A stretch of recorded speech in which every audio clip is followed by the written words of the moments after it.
'cause you can't, you won't, and you don't stop. Or when you can't, you won't, and you don't stop. Mike D coming down for sure. So there's some broad ideas about kind of what law is. But you might also recognise that there are actually different legal systems in different countries. And even within Australia, there's different kinds of laws. And that's part of what this diagram is trying to get to try to help us understand how different laws relate to one another, and maybe we could start to classify some of these laws and how they relate to one another. Let's have a look at the diagram. So the first thing that you can see is that there are essentially systems of law, and these tend to operate at a national level. Okay. So some nations have what is called a civil law system. Australia has a common law system. We'll get to what that actually means. Other nations have religious law as their system, right? Their legal system is based on a religion or customary law. Okay, what tradition has actually said. Or most systems are a blend of these four elements of law. Okay, we're going to concentrate on the common law system. And when we say common law system, we sometimes would use the terminology common law sense 1, okay, in terms of a common law system. So the common law in Australia, our common law system, actually has two sources of law. Legislation, which is made by Parliament and is sometimes called an Act, and case law or judge-made law. So the defining feature of the common law system is that judges declare the law in cases. They make law, judge-made law. That's often called common law sense 2. Okay, it gets a bit confusing. Okay, so common law can mean the system, or it can also mean case law within a common law system. Okay. Now, legislation, like acts through Parliament, which are the rules, are primarily a statute or act, but sometimes the Parliament can delegate legislation. So they can allow, say, a government department or a university, like QUT, or a council to make laws. Those laws that they make are called regulations or bylaws, and they're called delegated legislation. Okay? There will be an act that allows for this delegated legislation.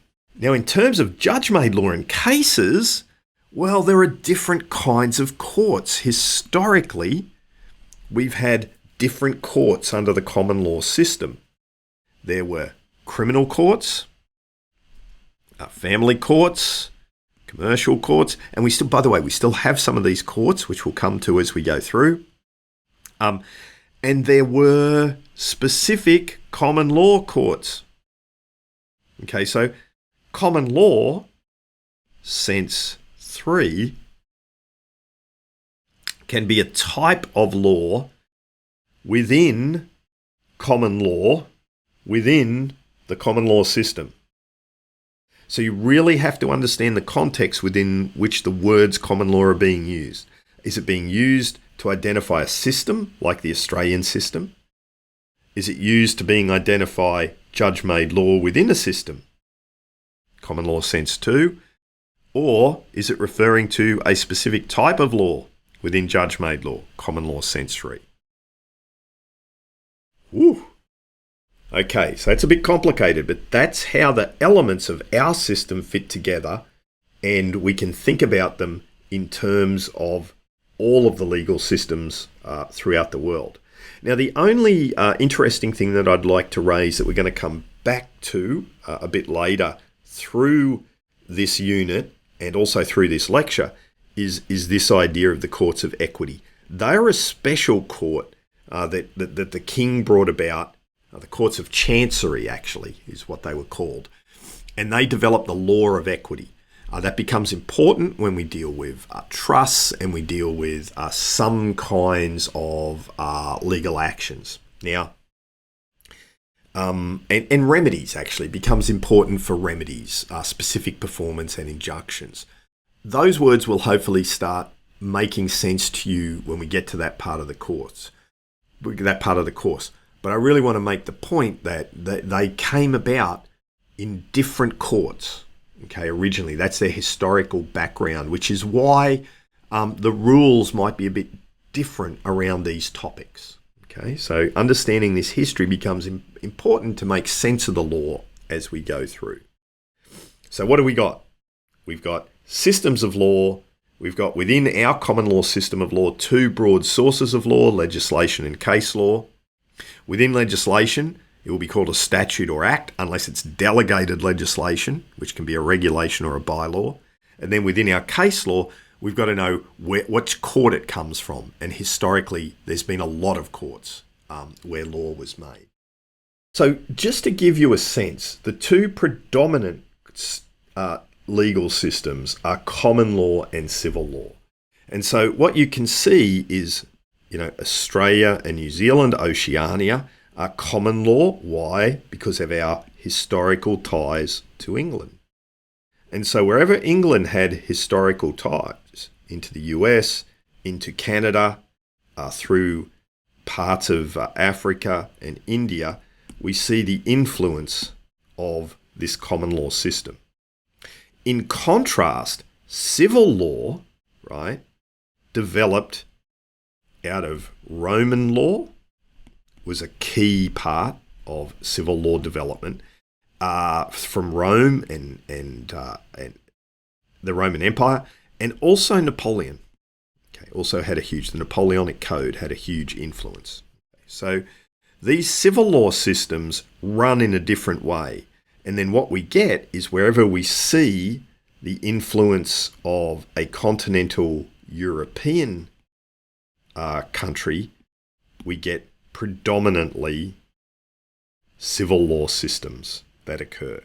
So it's all tied up with the history of the expansion of trade, through from the 1400s and the colonization that occurred primarily out of Europe. Most countries have adopted the legal system that the colonizers brought with them. Very interestingly, though, we do see adaptations where we incorporate religious law or customary law into mixed systems. Australia is a common law system derived from the British legal system, which is distinguished by having judge-made law, and something that we'll come to next in the next module, which is the doctrine of precedent. This becomes really important. It's a distinguishing feature of our system. We have 2 sources of law, legislation and case law or judge-made law. That means the judiciary is more powerful when you compare it to civil law countries. Courts use an adversarial system. Okay, it's an adversarial system we're in. The parties conduct their case and compete with each other.